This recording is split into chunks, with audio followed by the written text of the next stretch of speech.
akka waan maatsanii kee gassi baqetti miilli kee illee adda adda si gadha malee itti deemuu dandeessu maatsanii rakkinaa qabda lafa girtuun sodaatiin ilmi waaqayyo si galata siikuudhaaf sidhaa kottu gara koo fiigaa dafi maatsanii kee gassi deema gassi dhiibaa hin baa gad hammam si rakkisuun isaa kanaan ji'a 5 fixeera mana egaan deemne yaala biyyattiin wandeemaa wal argachuu dide isaan alaatuman jedhu liiverii naa barreessanii hospitaala naa barreessanii ichan magaalaa kanatti moo eeshi eessaa dhuftati biyyi keessa Hodaa Gudayyaadha maal siin jedhe manni yaalachi Ndide tasa wal argachuu dide hin danda'amne jetti garambooti sii barraa'e dhattee taree garamboo maal jedhe magaalaa namboo sadarkaa qabaa opereeshinii ta'ee ba'aa ture sadarkaan isaa waan hin geenyeef qoricha kana fayyadamii waan ulfaataa siin opereeshinii ta'ee ba'aa siin jedhan hin ba'a malee falan qabuudha adeebisu Yesuus maska barka mirgaa wanti iddoo gadhiise kan kee dootaa deemoo riifatee dootaa deemoo dhiiga qaraanii warraa sirra giraa guyyaadha si dhukkubaa jira gaddafa naxxagaamaa jira ture gaafa waldaa gaafa sanbataa ofuu waa shaashaalaan argachaa deema as dhufteetta sanbatee hin gaddaa kottu gara koo toora kana galteetta sanbata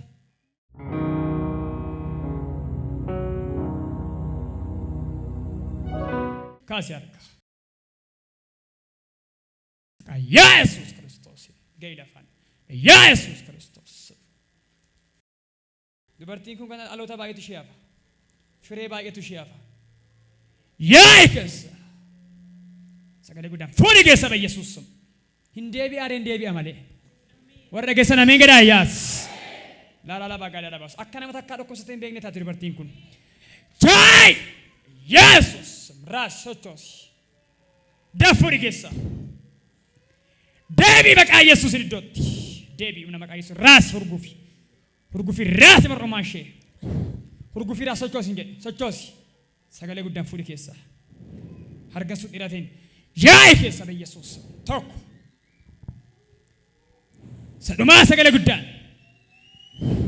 yaa'e keessa ulfina ragadha abbaa siyaa galatu qaama kanaaf hoggetan sibichaadha paartii qaama kana iddootti waan deebistee ulfina ragadhu maqaa Yesuusin ameen galateeffadha ulfeessaa waaqa jiraata Yesuusin deemsa si dhowwaa akka barbaadde deemuu dandeessu yoon karaa baay'ee deemuu na bu'a yoon karaa dheeraa deemuu hin danda'u yoon deemen na bu'a gajjeedhi ol jedhimee gombos qana jedhi alaal deemi bee asii gadi deemi karaa dheeraa deemi kottu dhaabanaa fi galateeffadha barra gammadan immoo deemi bee nafa deemi sillaala nafa deemi asii gadi ammayyuu kotta si olee mosh harka reebaa ulfina kenna waaqa jiraata Yesuusiif fiigi mesla la fuuldura kana fiiga baleetti maal fayyina keeti oo kotta si asee fiigichaan kottu miilla fuudhii fiigi fayyina kee mirkaneeffachuu malee waa biraa miti maal sitti dhagaama dhugaadha nagaadha kun dhugaadha akkas fiigdeen beektu erga si qabeetii Ikkana qabeetii fiigeen beekuu yoon gaafa daddafee deemuuf jedhu ganna bu'aa isaan booddee ciniinnatti. Daddaftee yeroo deemtu gassi bu'uuf jedha fiiguu mitiiti. Amma nagaadha. Amma nagaa koo. Galateeffadhaa warri gammatan ilillee guddaa.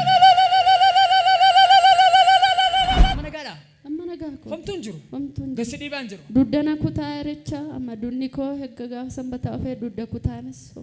homtis hin jiru. Waan tokko ammas fiigdomtuun jiru. Bara baraan fayyaaf. Ofilaalee galataaf deebii kottu maatii kee qabadhu galataaf deebii galateeffadhaa warri gammatan ilillee guddaa.